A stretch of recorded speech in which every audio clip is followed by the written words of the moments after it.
weird the way they impulse me with stuff when I pay attention to certain things. They just showed the highlights and the mic'd up of the Super Bowl with Jalen Hurts. Oh, I instantly liked the kid on the Alabama game against USC. Okay, when they showed him, I instantly liked him. I liked this kid. Well, he was very talented, but he wasn't cocky. He wasn't condescending. He wasn't abrasive or abusive to the other guy. He was athletically heads and tails above, because he had a real good offensive line and he knew it. And he knew that his team could outmaneuver and they could put themselves in a position even against USC, which has really good athletes. And they thumped USC, but he wasn't cocky about it at all. He was very, he's a good kid, a lot like Nick Johnson, yeah.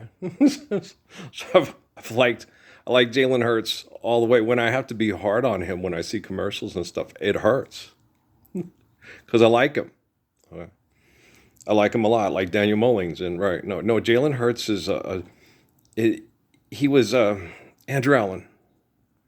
He was dadded well. Jalen Brunson, okay, in a lot of ways was dadded very well. Okay, dadded, not fathered. Dadded, dad. Yeah, and so you see that in a lot of the kids. You feel it from them when they're dadded very well. Keith Elam was dadded very well. And then you see other guys that weren't dadded well, and you can see a reaction in them, the moodiness and the violence and the anger. Daddy wasn't there, change my underwear, take me to the fair, And so it's, Alan Gibson, his uncle tried, but his uncle was cold. And it was hard on Alan, so he takes comfort in Hennessy and want to get blunted, my brother, right? So it's hard. I was in many ways dadded well. Scary. Oh yeah, my dad was scary, and Mom would always tell, you're abusive. You hit right through people. He's scary. My dad was very scary. Oh yeah. Yeah, he was one of those type, when I had the, I was very intelligent and quiet, and I observed. Well, I'm like David and Jesus. Okay, so I have this maturity that exceeds most human beings throughout time.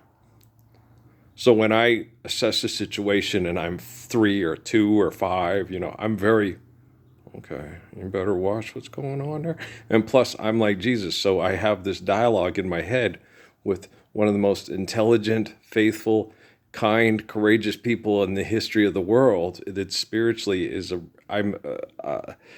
my physical body is a replication for the temple for the soul of Adam, Moses, David, Jesus, John. It's discussed in lots of different. So you got to understand how I'm going to act and react. And so no, I like Jalen a lot. Another person I like a lot, I was getting with other stuff, is there's this man last night I watched on the video. He's a nut. His name is Marlon Wayans. Okay. And I like all the Wayans. They make me laugh. Okay. Kim is my favorite. Kim's the funniest. Kim's a riot. She does the producing and the directing for most of Damien's stuff and everything. Yeah. She's fun. I don't mean to gossip, but y'all got that from Hee Haw and shit. We ain't the kind spreading rumors. No, we ain't just got, well, because the brothers were watching that. Yeah. Did you ever see that one with Roy Clark and Junior Samples be leaning back to back, right?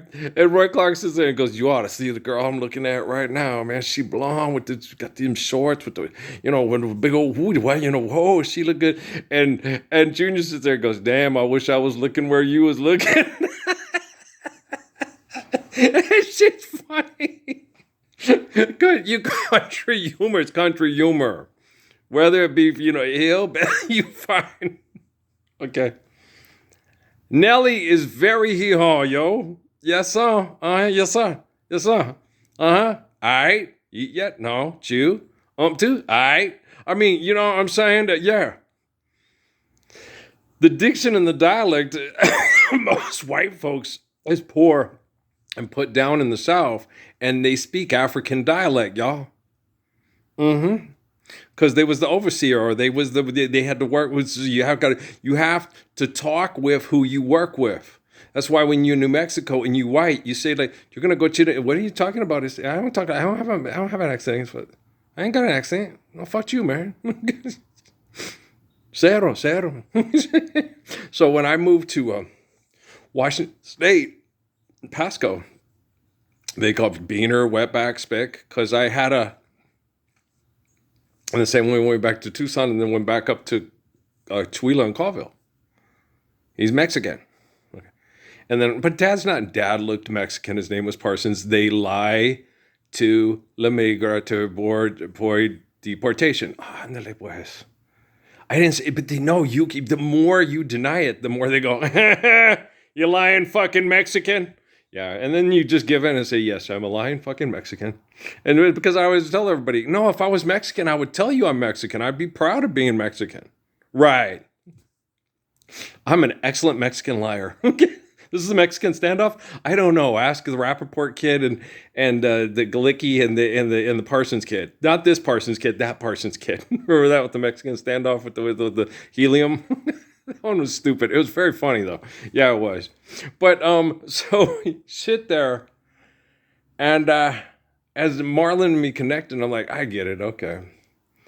They threaten to kill everybody you care about. Yeah, I understand. I understand completely. Okay, I'll fix it, and I'm not going to be. No. Okay, guys. It is very simple to manipulate people like on a chessboard. They told me that in Sierra Vista. We can program people like we're programming a video game. We can't get them to do anything they don't want to do, right? So, what really helped was going over that sovereign one. And the cop that was obnoxious because he was so smart and she was so dumb. It's like, no, she's on a schedule.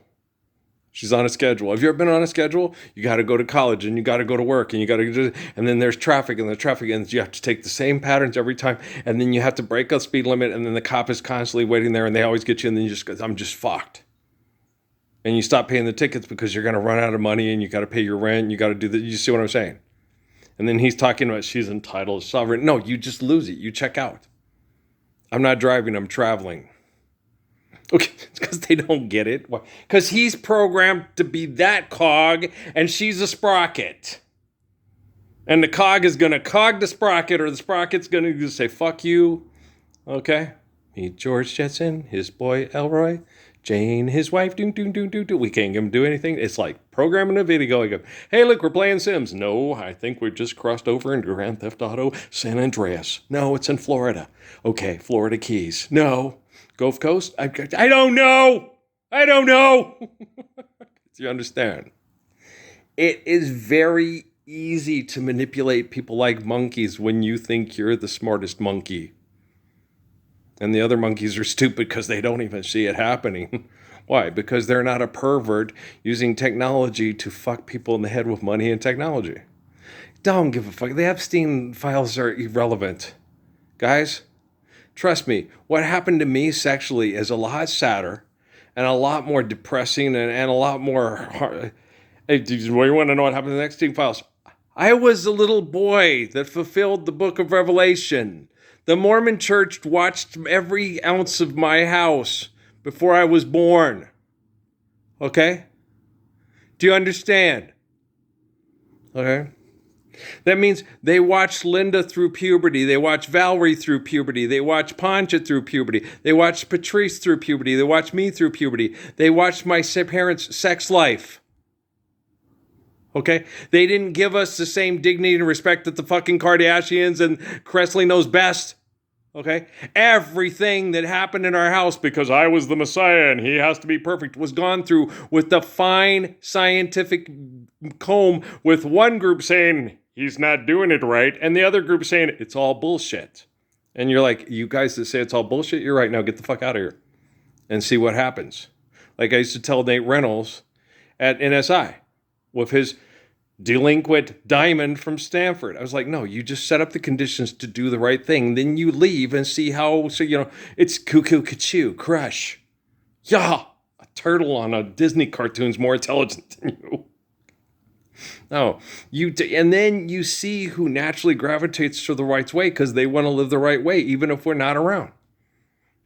But no, not Night Rentals. You got to make sure they do the right thing. Then you teach them the right thing, and then you leave. And the only way you're going to be able to make sure that they do the right thing is to teach them the right thing and then leave them to their own devices, dumbass. Oh, God. You're going to sign up all the things on the list to do the thing so no one else can use the thing at Caltech because you have the best brain? Come on, Beavers. Is Caltech's, are they really the Beavers? Are their colors orange and brown? Well, as soon as you get athletic enough, we'll be expecting to see you play the Golden Eagles in California. I'm just kidding around, but they're Division II. But it's a money thing. Yeah, it's a money thing. Yeah, it is. Because people that believe money's real are stupid, and people that invented money are insane. Forgive them, Father, for they know not what they do. Life is eternal and grace is infinite. Share, care, given according to need, built to last. And when you say the Lord's Prayer, they don't get it. And then you have to try to explain to them, it's forgive debt and trespass, love one, eternal, faithful peace. So it means money's not real. It's just a tool that people use to make people act like tool bags. Okay. Have a nice baggy day. They can also act like douchebags. Essentially a tool bag. It's cleaning out something. You want to work with your tool, right? You bag. Okay. Damn it, I am connecting to Marlon Wayans. But or is it, that was Kim? I believe you. Okay. No, she's funny. She's making me laugh so hard. I was like, I like her. She's mean. That one was funny. Yabba dabba doo, yabba dabba dee. My songs are mindless. Scooby, who are you? Scooby, where are you? Scooby Doo. No, it was funny. I guess if they have to sign off. It's a scoop. The girl made money off of it, right? And just sign off on it and stuff. Is Vanilla Ice signed off on White Baby? Do you have to get it if you're not? If it's a skit, you don't. But if you're gonna take it and sell it and wait, okay. I don't know. What if it's in syndication and make money? Do they make money off the syndication? Wow, this is O'Bannon thing ready to happen again. I'm just kidding. Just forgive that trespass, love one, zero, five, peace. What about all this stuff? That's all water under the bridge. Okay? And we need to keep people out of arroyos during flash flood season in the Southwest because money's not real, but our children are. Okay? Just because you're getting head fucked for political social agendas by the pervert scientists that you elect to vote for their satellites to keep you safe with their money and their technology. Tom doesn't know what he's doing. Tom has a brain chemical addiction. So does the Secretary of Defense. So does the FBI guy. So does they all, the Bongino and the Bundy, and they all have brain chemical addiction, guys. They don't know what they're doing. They're like football coaches and players. They know what's happening. They just don't know why it's happening because they're crazy. Yeah. I love you. We'll talk later. Okay, peace.